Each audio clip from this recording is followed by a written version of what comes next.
Hi everyone, welcome back to the Bible Project, and you've reached part 10 of our study working together through the book of Genesis. In this podcast, we'll be looking at the creation days 2 and 3, land, sea and sky, using the text from Genesis chapter 1 beginning at verse 5 through to verse 13.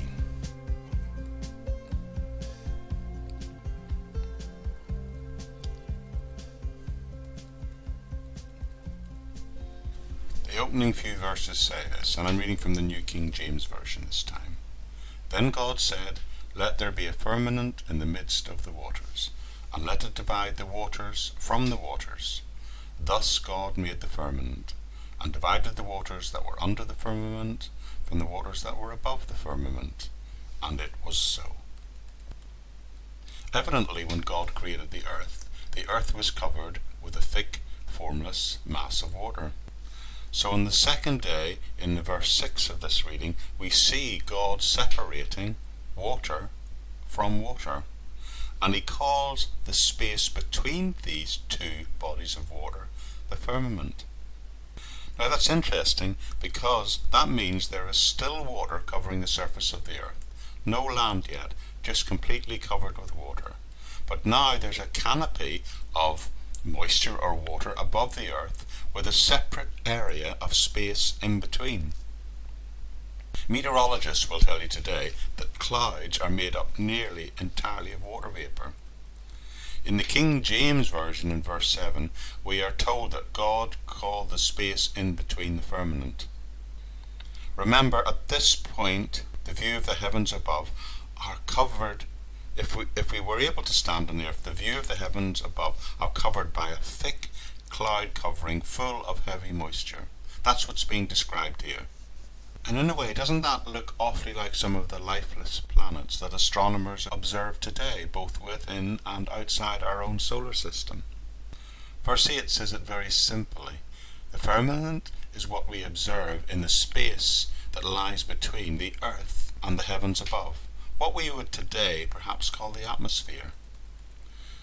So last time we found out on the first day he creates light, and then on the second day he creates the sky, the atmosphere if you like. And now for the third day, well, let's pick up in verse 9, and it says, "And God said, let the water under the sky be gathered to one place, and let dry ground appear. And it was so. God called the dry ground land, and the gathered waters he called seas. And God saw that it was good." So keep in mind that until we get up to verse 9, the surface of the earth is still completely covered in water. But now here we see God separating the water from the surface of the earth, creating dry land, continents, oceans, as well as seas and lakes. Now, although this passage doesn't tell us exactly how he does this, but it's interesting that in the Psalms we are given poetic pictures, like of Psalms 104, of him doing this very thing described here in Genesis. And it tells us that God calls the dry land that he separated out, raised out of the waters, earth, and the waters he named seas. And then it says, "And God saw that it was good." Now the term good, again, is a word that actually means fit for purpose. And that purpose, we shall see, will be that it is good for populating with plants, animals, and humans. And let's hear about the beginning of that process in verses 11 and 12. And the text says, "Then God said, let the land produce vegetation, seed-bearing plants and trees on the land that bear fruit with seed in it, according to their various kinds. And it was so.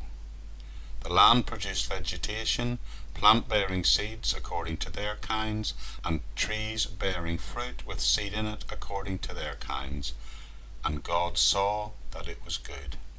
So again we see that phrase at the end of the short description of this part of creation, God declaring it good. Again, declaring fit for purpose, the purpose being the supplying of food and resources for the future arrival of animals and humans.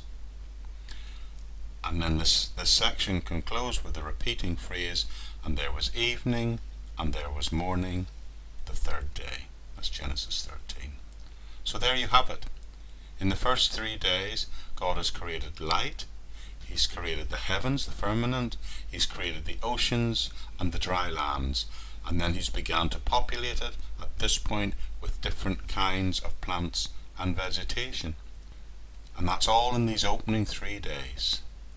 God has taken things from the chaos of verse 1 to the created order of verse 2 and 3. And that is the first 3 days as described in these opening verses of Genesis. We'll return next time to see what God's going to do in the next 3 days. I look forward to seeing you then. Okay everyone, that's it for this time. Now the place to go for all the links to this ministry and other ministries and podcasts that I do is the podcast notes section of this podcast on the Buzzsprout website. There you'll find links to the Facebook page, my YouTube channel, the sister podcast, the Living in Faith Everyday podcast, and also links even to my SoundCloud page where I create the background music and sound design for this podcast. And there's also, even if you're that way inclined, a place where you can support the podcast and the other ministries to the tune of £1 a month, which really helps with the funding and costs of doing this. But other than that, I really trust you've been blessed by our time together, and I hope to see you all here again very soon.